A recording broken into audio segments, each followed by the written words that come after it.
ये वर्ड्स पढ़ लो, फिर मैं आपको बताता हूँ कि ये क्यों लिखे हैं और आपको ये समझना क्यों ज़रूरी है। सबसे पहले मुझे बताओ, ये सबसे नीचे क्या लिखा है, नज़र आ रहा है? वो लास्ट मैन पढ़ो जी, क्या लिखा है?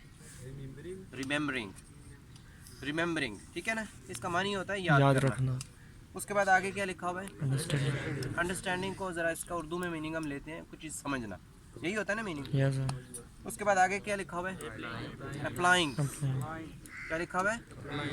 अप्लाई का मतलब होता है किसी काम को करना।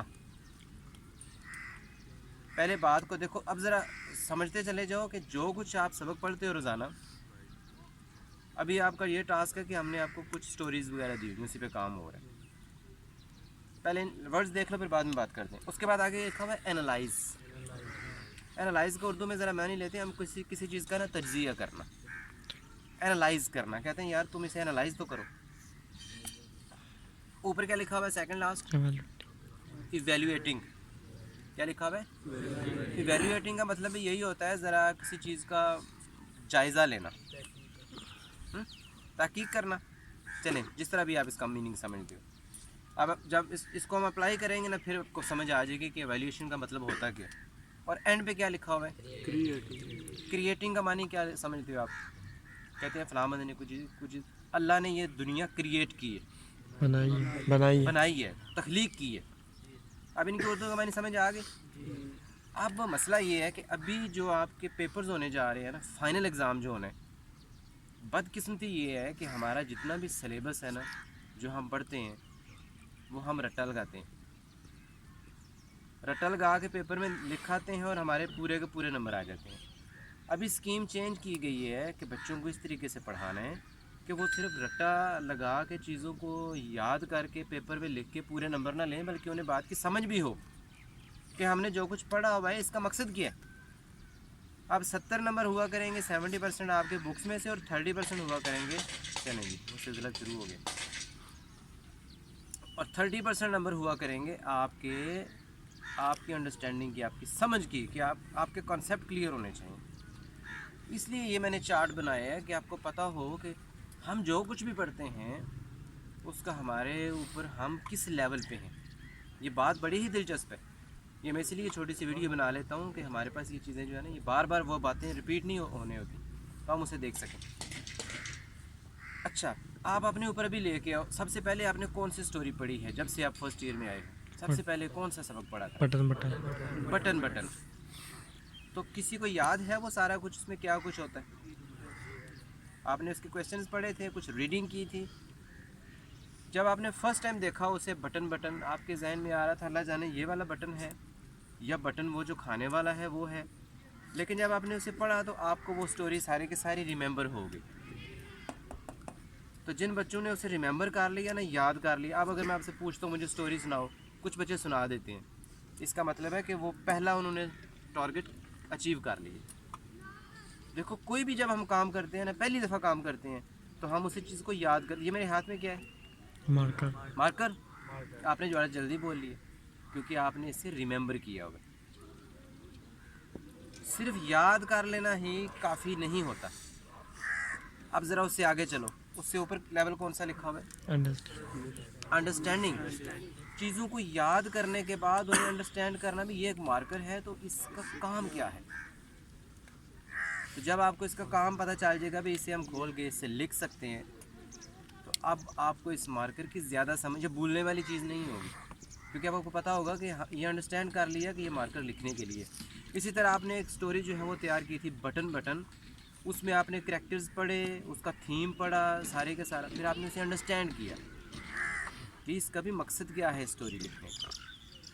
अब आप में से कुछ बच्चों को सिर्फ वो स्टोरी याद होगी, और जो ज़्यादा इंटेलिजेंट बच्चे हैं उन्होंने उसे अंडरस्टैंड भी कर लिया होगा। अब आपने सोचना है कि आपका और मेरा लेवल कौन सा, क्या आपने रट्टा लगा के वो याद किया हुआ है या फिर उसे अंडरस्टैंड भी किया हुआ है। भी मकसद क्या है इस सबको यहाँ पे लिखना। तीसरे नंबर पे आओ, आगे क्या लिखा हुआ है? अप्लाइंग। अप्लाइंग का मतलब होता है किसी चीज़ को समझने के बाद उसको इस्तेमाल करना। अब आपने स्टोरी कौन सी पढ़ी हुई है? Button button. वो पढ़ने के बाद आपने उसे अपने ऊपर अप्लाई किया। किस तरह अप्लाई किया कि मैंने दूसरे के लिए गड़ा नहीं खोदना, यही उसकी एप्लीकेशन है ना। कभी भी दूसरे के बारे में गलत नहीं सोचना, अगर गलत सोचूंगा तो मेरे साथ काम गलत हो जाएगा, ये उसकी एप्लीकेशन है। इस मार्कर की क्या एप्लीकेशन है? पहले आपने इससे पूछा भी ये नाम क्या है इसका जी, ये मार्कर नाम है। फिर आपने अंडरस्टैंड किया भी अच्छा ये लिखने के लिए इस्तेमाल होता है, ठीक, 2 लेवल हो गए। और तीसरे नंबर पे आपने इसे अप्लाई किया, यानी इससे ये लिखना शुरू कर दिया। ये लिखना शुरू कर दिया मैंने, 1 2 3 4 5 6। देखो दुनिया जहान के जो भी काम है ना, हर इंसान इन्हीं लेवल में से गुजर रहा होता है। मोटरसाइकिल कितने लोग चला सकते हैं यहाँ पे? आधे से ज़्यादा क्लास चला सकती है। तो क्या आपने मोटरसाइकिल लेके चलाना शुरू कर दिया? पहले पता आपको हुआ ना भाई ये मोटरसाइकिल है, उसके बाद आपने उसे अंडरस्टैंड किया कि ये इसकी ब्रेक है, ये इसका गियर है, ये इसका क्लच है, ये चीज़ें मेरे इस्तेमाल में होंगी। उसे अंडरस्टैंड किया, फिर आपने उन्हें अप्लाई किया। आप सीट के ऊपर बैठे, किक लगाई, रेस दबाई, वो चलना शुरू हो गया। देखो इसमें एक तरतीब है कि पहले दिन ही आपने बगैर आंखें बंद किए वो मोटरसाइकिल लिया और बगैर किसी से पूछे आपने चलाना शुरू कर दिया। ऐसा मुमकिन नहीं है। आपने पहले चीज़ को देखना है, उसे अंडरस्टैंड करना है, और उसके बाद एप्लीकेशन उसकी होगी। देखो आपकी जो किताबें हैं ना, चाहे मैं कुछ स्टोरी आपको देता हूँ भी थर्स्टी करो, याद करो, आप हमेशा उसे तरतीब से चलते, पहले उसे देखते हो ये है क्या, फिर अंडरस्टैंड करते हो, उसका तर्जमा पढ़ते हो अपनी ज़बान में। अगर आपको उसका तर्जमा ही नहीं समझ तो आप अंग्रेज़ी में तो रट्टा लगा लोगे, थोड़ी देर के बाद वो चीज़ें भूल जाएंगी। तो इसलिए आपको कहा जाता है कि इसे अपनी ज़बान में समझो। उसके लिए हम कुछ ना कुछ आपको एक्टिविटीज़ करवाते हैं ताकि आप ज़्यादा से ज़्यादा उन चीज़ों को समझ सको। अब ज़रा उससे आगे चलते, जो आगे क्या लिखा हुआ है, एनालाइज। एनालाइज उससे अगला स्टेप है। आपने स्टोरी कौन सी पढ़ी हुई है, बटन। उसमें आपने एनालाइज किया कि ये किरदार हैं, इनका ये काम है, ये उसका मियाँ था, ये उसकी बीवी थी, वो ये काम करना चाहते थे, उसका ये रोल है, ये आपने एनालाइज कर लिया। अब ज़रा इस मार्कर को देख लेते हैं। पहला इसका नाम क्या है, मार्कर। ये क्या हुआ, रिमेंबर। फिर खामोशी से और बैठ जाओ, बगैर आवाज़ के बैठ जाओ। दूसरे नंबर पे अंडरस्टैंड भी होगी बात कि ये क्या, इसका मकसद क्या है। तीसरे पे अप्लाई भी कर लिया। चौथे पे एनालाइज़ किया कि भाई ये क्या चीज़ किस तरह बना हुआ है। ये ढक्कन उतारो, ये पीछे भी कोई ढक्कन है, इसे खोला तो इसके अंदर से वो सफूफ सा निकल आया, इट मीन्स कि यहाँ पर मैं स्याही भरूँगा। या आप इसको एनालाइज़ कर रहे हो, इसे ब्रेक डाउन कर रहे हो, तोड़ के इसको जो है ना वो सोच रहे हो इसके बारे में। तो सबक भी जब आप पढ़ते हो ना तो आप उसे तोड़ते हो भी, मिस्टर स्टीवर्ट का क्या रोल था, मिस्टर आर्थर का क्या रोल था, मिस्टर वो जो उसकी बीवी के क्या नाम था, नोमा का क्या रोल था, इस स्टोरी लिखने का क्या मकसद था। ये हो गया एनालाइज करना। अब आगे ज़रा चलो, आगे क्या लिखा हुआ है, इवैल्यूएशन, इवैल्यूएटिंग। उसके बाद आप जायज़ा लेते हो कि जो कुछ भी मैंने पढ़ा है इसका मेरे ऊपर क्या इम्पेक्ट है, मैं इसे अपनी पर्सनल लाइफ या लोगों के लिए किस तरह बेहतरीन बना सकता हूँ। अच्छा, जो छोटे जहन के लोग होते हैं ना वो रट्टा लगाते हैं, जो बड़े दिमाग के लोग होते हैं ना वो चीज़ों को वैल्यूएट करते हैं, याद भी करते हैं, उसे समझते भी हैं, उसे अप्लाई भी करते हैं, उसका तज्जिया भी करते हैं, एनालाइज करते हैं, और उसके बाद उसको वैल्यूएट करना शुरू कर देते हैं।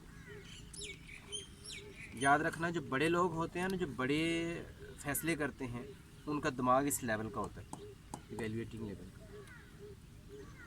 और जो छोटे दिमाग के लोग होते हैं ना, हर बात पे रोना शुरू कर देते हैं, छोटे छोटे बात पे लड़ाई झगड़ा करना शुरू कर देते हैं। उन्हें समझ नहीं आती मैं स्कूल में हूँ, मेरा रोल क्या है, मैं किस मकसद के लिए आया हुआ हूँ यहाँ पर, मैंने 2-3 घंटे गुजारने हैं, कुछ ले के जाऊँ। वो इस लेवल के होते हैं। वो चीज़ों को, कुछ तो इससे भी नीचे होते हैं, कोरे के कोरे, चीज़ों को समझते ही नहीं है, अभी नाम ही उसके उनके याद नहीं होते। तो हमेशा बात याद रखो, जब भी कोई काम करना ना आपने उसे जल्दी अंडरस्टैंड करना है, और अंडरस्टैंड